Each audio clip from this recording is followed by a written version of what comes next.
Okay, we're going to get started here in just a moment.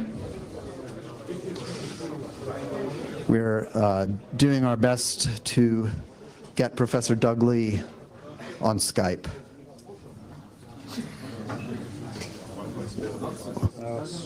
One could probably question our choice of methods of getting him here, but in any event, we're going to see if that works. Other than that, I'm actually pleased to say that I think this is the most complete representation actually being physically here in the room that we've had in one of these sessions in Meet Space, as Andrew says. And so we'll just start out and quickly to make sure everyone is in the right place.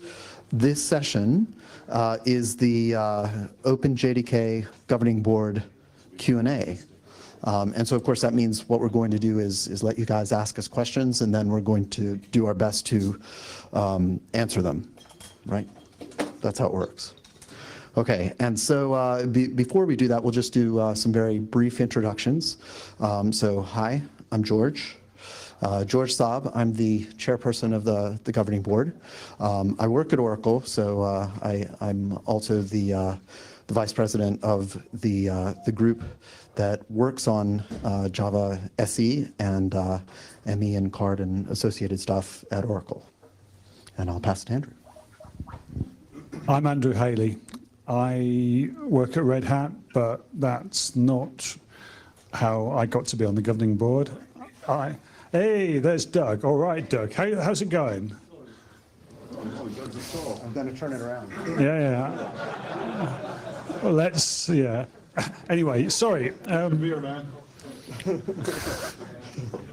It's going to be like that, isn't it? I work for Red Hat, but I'm not on the governing board representing Red Hat. I'm there as, I'm there to represent you, really. I'm the at-large member, one of the at-large members, sorry, and along with Doug. And I'm there because I want to represent you and the rest of the OpenJDK community. I don't represent Red Hat. Okay, go on, Doug, talk to us. Just try that. Yeah. Hi, I'm Doug Lee. I'm surprised that I'm here on somebody's phone.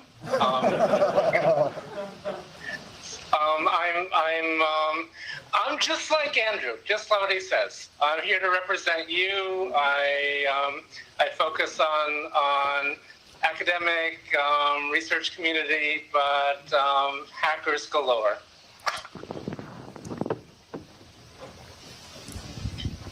My name's Mark. I work on Java. Oh, and I work for Oracle. So. My name's not Mark.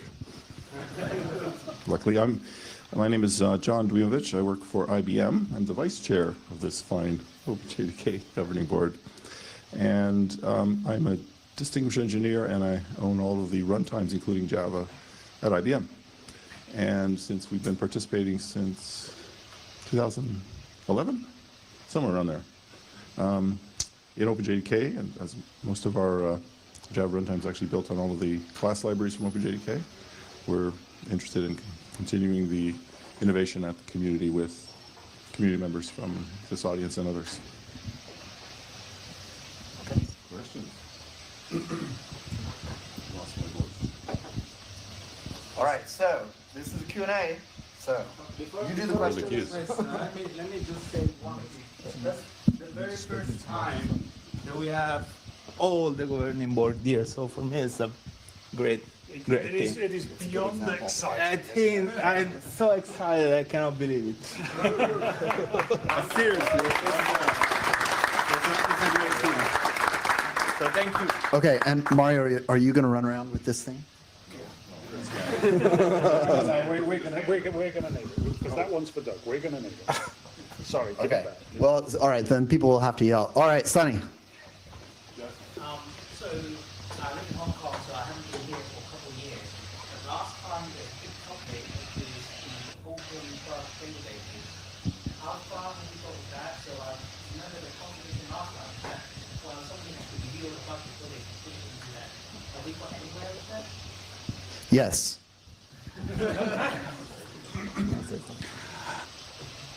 The question, which I should repeat for posterity, is what's happened about the open bug databases, because we were talking about that last time, or a couple of years ago, I think it was, yeah. We're doing okay, kinda, sorta, is my take on it. OpenJDK members can create bugs, but nobody else can. Other people go through the Oracle gateway, which I think is, am I right in thinking that's the general Java bug gateway rather than a specific OpenJDK bug gateway? That probably makes sense because end users don't necessarily know whether the bug that they've got is specifically OpenJDK or generally Java related. There is a problem in that until it's been triaged by staff at Oracle, it's quite hard for people to know what the status of the bug they've just created is. That's an ongoing problem. On the other hand, I think that the high quality bugs that we need in order to be able to act tend to be created by people who are OpenJDK members anyway, because they have the requisite knowledge to create all of the information that we need and to produce repeatable test cases and so on. I would argue that this still isn't an ideal situation, but I do understand the reasons for it. And the bar is actually not that high. You contribute a few change stuff, you get the open status and you count the access. Yeah. And for posterity, Alexei Shiplov was saying the bar actually isn't that high to get to author status and then be able to get access to the database. I should point out that database is one, and I don't know exactly which year you were talking about, Sunny, but definitely in the beginning, we had a bunch of work to do to actually move from the legacy bug system that had been used by the team at Sun to the system which is being used today. And so it is the case that you can go and look yourself and see the bugs, see what's happening, see what responses people have made, and the only thing that is a bit of a challenge is if you want to go and report a bug directly, and you haven't done a bunch of work and made contributions and gotten some level of status in the OpenJDK community, you need to do that through the sort of bug reporting system, which is for Java users in general. And one of the reasons that we do have that at the moment is we get an immense amount of traffic there. There's really a lot, and I think it would not be ideal to have all of that traffic going directly into the OpenJDK bug database because there's just so much noise. It's like 95% is Minecraft traffic. That's true. Sorry, Alexei points out, as I was just about to say, 95% of that are Minecraft video driver bug reports, because when the VM crashes, it gives you the URL to that exact page, and millions of people dutifully file their Minecraft crashes. So there's a third channel that's worth mentioning. It's not a huge source, but it's not uncommon for developers who are familiar with OpenJDK as a community but not real active. They'll show up on a mailing list and say, hey, I've got this problem, and then somebody who does have access to the database says, oh yeah, that's a problem, and they basically create the bug for it. And that happens on an informal basis pretty frequently, I think. Yeah. So if you're a member wannabe, find a friend to file your bug. Could you say that again, Doug? I said if you would like to be a member, because you found a bug and you'd like to help fix it, the easiest path is find somebody else who's already a member. They can file the bug, and then you can collect brownie points for your membership. Well, yeah, and that's basically the algorithm for how to get involved is you find somebody to help you. That's true for many things. Yeah. A different question in the back.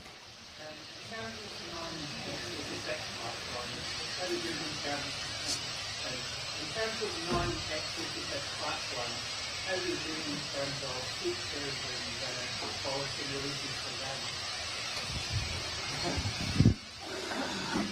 In terms of non-x86 platforms, how are we doing? Spark is doing great. How are we? I'm trying to remember what he said. How are we doing in terms of was it features and testing and quality for them? Yeah. Well, let's just go through the platforms. The non-x86 OpenJDK platforms. There's PowerPC, S390X, ARch64, and Spark. Oh, no, yes, I suppose so. Some people think it's. It's awesome. I agree. Yeah, the ARM32/64 port and the Spark port are also tested by Oracle, correct? Spark port certainly is. Okay. The ARM, that combined one is too. Yeah, okay. Only John 9 really.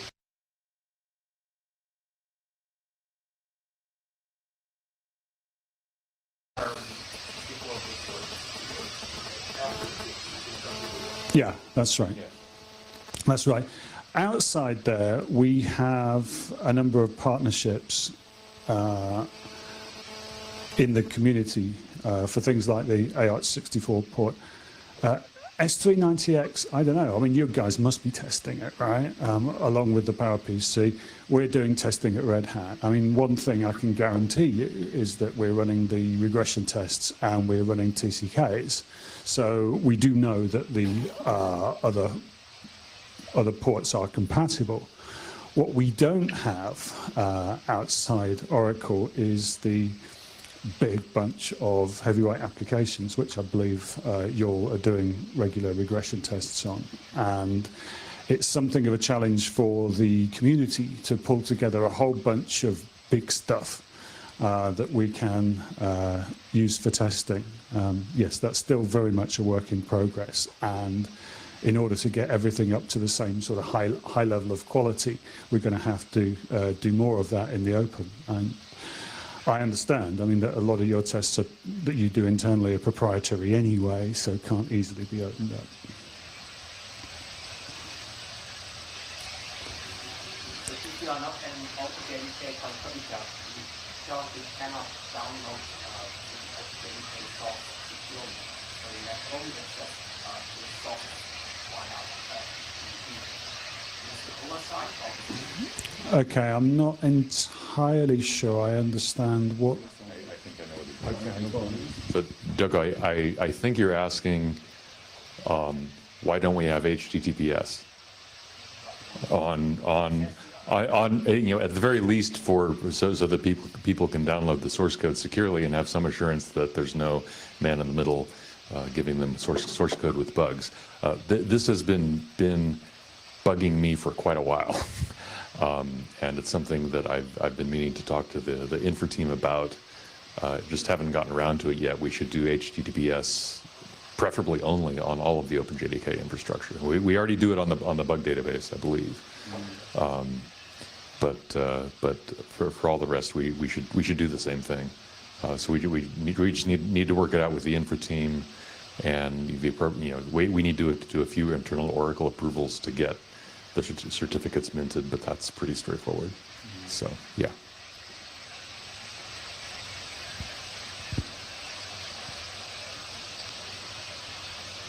Doing pretty good. You got any complaints about the website?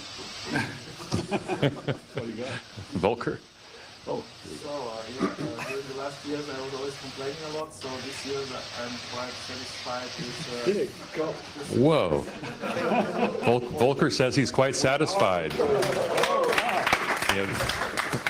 Is usually the guy who stands up and he's got a list and he reads from the list, and as he goes down that list, we're all up here like, oh no. I have maybe just one question this year. Recently we had a problem on the OpenJDK mailing list. Somebody claimed that the class library has a tagging with some code from Stack Overflow, and there was no check.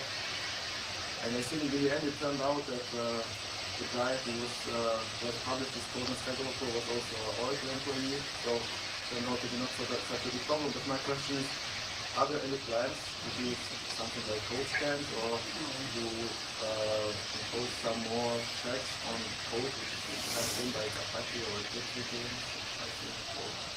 Are there any plans to do code scans to catch code coming in that maybe shouldn't be coming in because its provenance is unknown or uncertain? Xerxes, do you have another question, or did you want to comment on that? Another question. Okay, you're just being very diligent. Very good. Well, you can rest your We arms. got We'll you. get You can Yeah. You're next. Or maybe you've got a cramp and you're stretching. That's fine too. Yeah. So the whole code provenance and all that. Oracle doesn't have any current plans to do any more. Do we as a governing board need to encourage someone to have plans for this? So far the honor system has worked pretty well. We did catch that one case. John wants to It's get a short, away. we got a lot of lawyers. We scan the shellac out of everything. So if you didn't think it's being scanned, it is by us. However, Thank you, IBM. you're welcome. You're welcome. But it would make good sense because the provenance of the code stuff happens. I think we should have some policy would help us for sure, but probably helps others because there's a lot of ways to get the wrong code in the wrong place, and you guys are probably motivated the same. I'm surprised you're not scanning it or you're not admitting it, but here, admit it. Well, I will say that there are a couple of things. I think in general, code scans are done whenever Oracle does an acquisition. We look at all of the inbound IP, and so that certainly was done. In fact, it was quite humorous when that was initially done on the JDK code because it immediately came up with lots and lots of warnings of things that were in some other bit of code because they were in the JDK.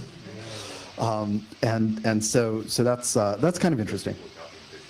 No. I mean, because it was actually, code that was in the JDK, which is a known bit of code that's out there that people shouldn't be copying and using, except this was the JDK. So that was kind of interesting. Thanks, Black Duck. In any event, I think, one thing that's worth keeping in mind, I think, many of the folks who work in the OpenJDK community work at companies who have pretty strict rules around this kind of thing and are pretty used to that.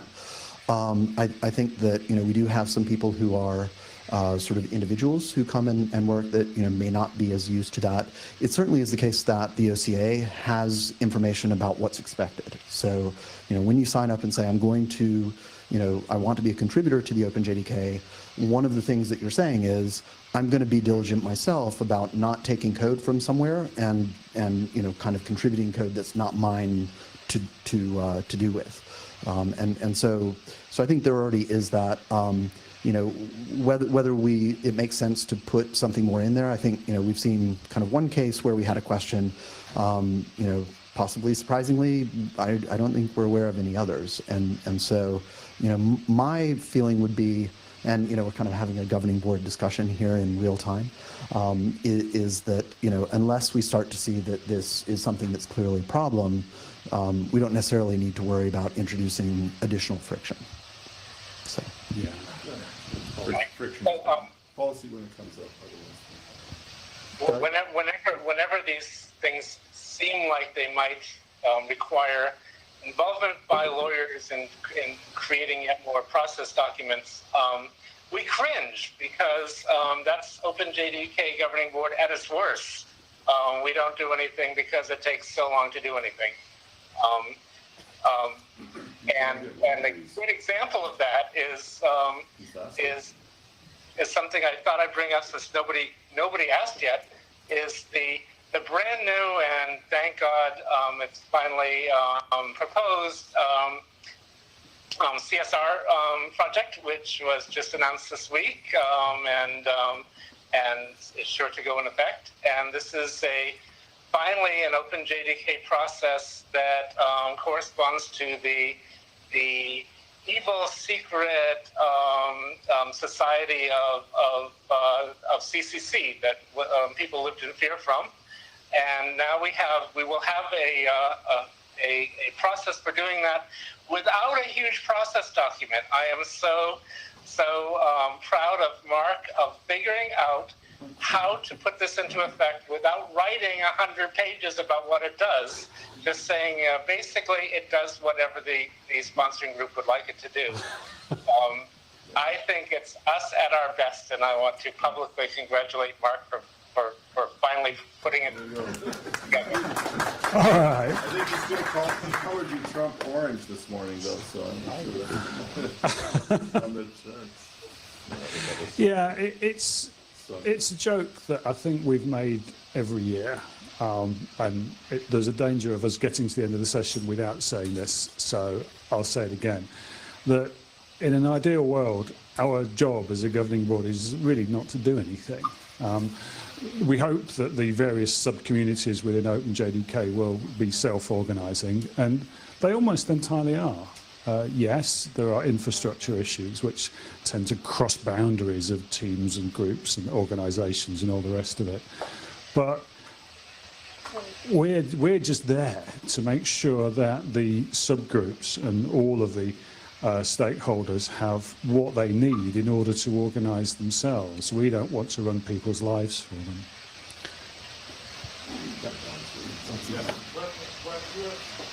I as a developer am testing OpenJDK 9, I want to be able to compare it. The however we can build that actually pass all the tests on when our pattern gets merged with OpenJDK 9. I'm building just enough. Can this build it be published? Yeah, okay. This is all to do with making binaries available. This has always been a very vexed question. I think there are lots of really, really good technical reasons why that is very, very difficult to do. And indeed, the binary may not necessarily work on your system either. Could Oracle do it? Would Oracle want to do it? Publish early access binaries on a more frequent basis? Under what license is always the question. Right. I think Oracle, we've had directions from the business side that shipping binaries under the GPL is not something that Oracle wants to see. I haven't asked that question again for a couple of years, but I got a pretty firm answer the first time I asked it. We've already been thinking that for 10 it would make sense for Oracle to publish nightlies or hourlies, or whatever, on a much more frequent automated basis. And of course, the Oracle JDK is 99% OpenJDK, right? It's not that different. But it's under the BCL, which some people won't be able to accept. Maybe other organizations can step up and provide binaries under other license terms. Doka, did you want to reply to this?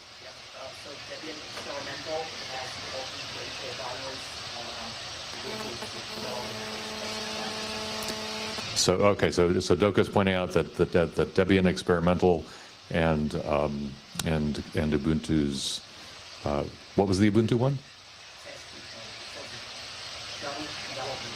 Okay, so the current development line in Ubuntu will have OpenJDK binaries. Are those updated frequently? Mostly weekly. So that's another source. Are these Linux binaries all specific to Ubuntu? Well, I think Flyte is also Yeah, okay. Yeah. Yeah, so I think you just saw the reason you don't get a nightly binary from OpenJDK, because there are at least 5 builds that you're talking about. We have another one, maybe I'll be the 6th, and they are nightly available, and depends on where. And so so everyone's building from source, and there is no binary distribution from OpenJDK that everyone can then unify on. So that is an opportunity. If the community would like to do a binary distribution project, but I don't see why that wouldn't be a problem to just go build it. But each of the 5 of the companies still do theirs, and we all have separate builds. So I think that's where you're seeing the challenge. But yeah, so yeah, and so everyone goes, yeah, there's nightlies, mine, and mine. Or well, you guys have the common one. And maybe Doug has a nightly. I don't know. Even Doug is crazy to have a nightly. So I don't know, but there is, because because you want to, did it work last night? The answer is where? What code did you get? What did these experimental guys have in there? It's kind of a mysterious thing. So maybe there could be a community effort around it. Not a bad story. So, but and we have, of course, a bigger problem. We have all sorts of additional code that's not part of the core yet. So hopefully we can fix that too. So maybe related to this question, you publish some test results for your... He's warming up. The list is So related to this question, you publish not only your Oracle binary builds, you also publish test results, which is good, but you only publish the results like of the regression test suite. But you only publish which results pass and which don't pass. And it would be good if you publish the exact test details, the files, the JTR files, because yes, I spoke with Rory about this, and I just wanted to bring this to your attention, that a lot of tests, I mean, maybe they get not executed on your hardware, on your platform, and the result, it's always okay. So if the test passes, it can mean it wasn't executed, it executed without errors, or something in between. So a better publication would be good with more details. No, that's a good point. Publishing JTR files, technically, I don't think would be hard. We would probably run afoul of some of the same issues we're having with the experimental submission forests, in that we have to scrub test logs for internal host names and other stuff that we're just not allowed to reveal. But maybe we can somehow combine those two efforts, and if we have a general test result scrubbing filter, we can use it in both systems. So yeah, it's a good idea. I think we're coming towards the end of our slot, and FOSDEM staff are going to get rather impatient with us. So while this is all very interesting, I don't want to stop anybody talking. If there's one more really quick question, and then I think we're done. Go on.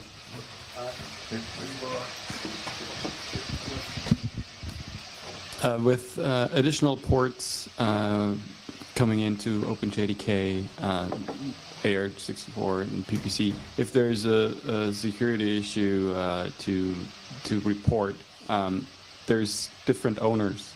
Who should I talk to?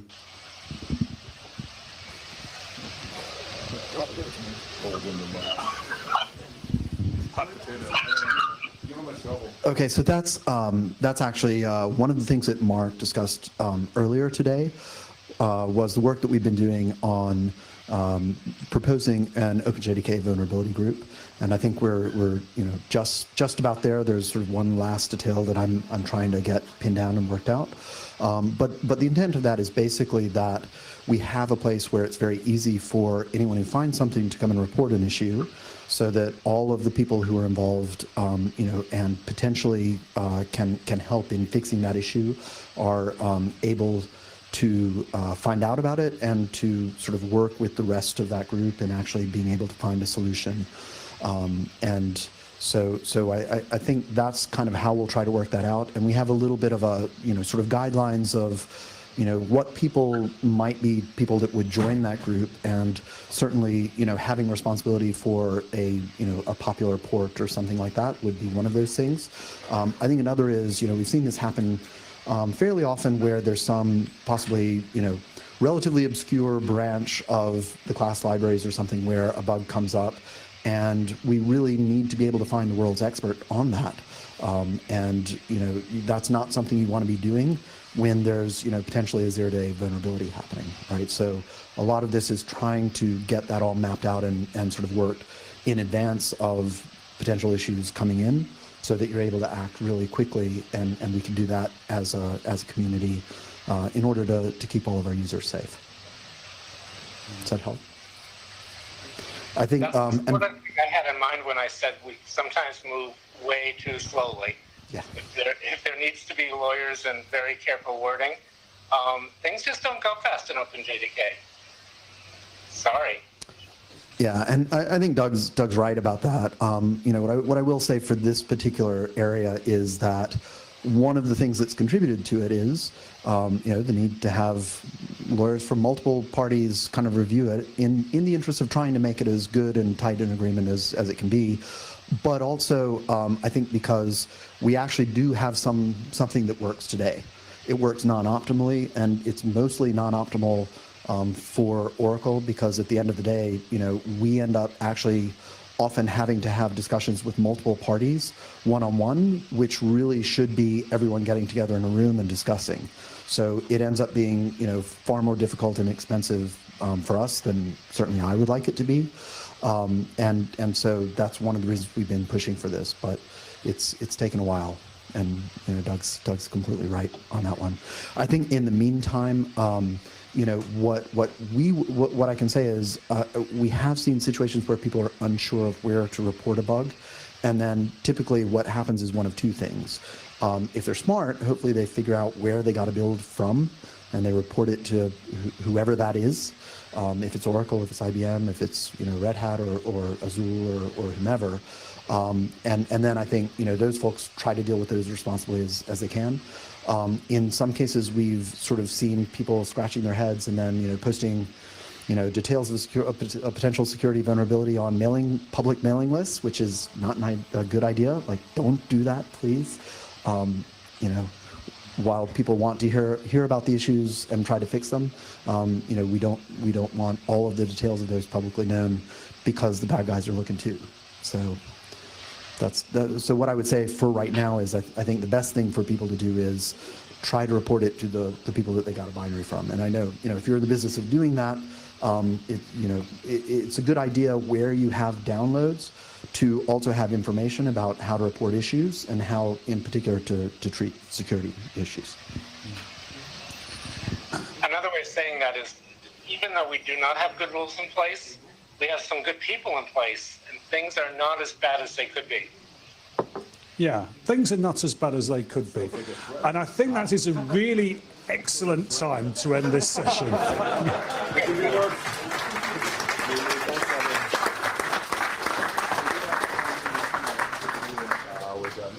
Thanks, Doug.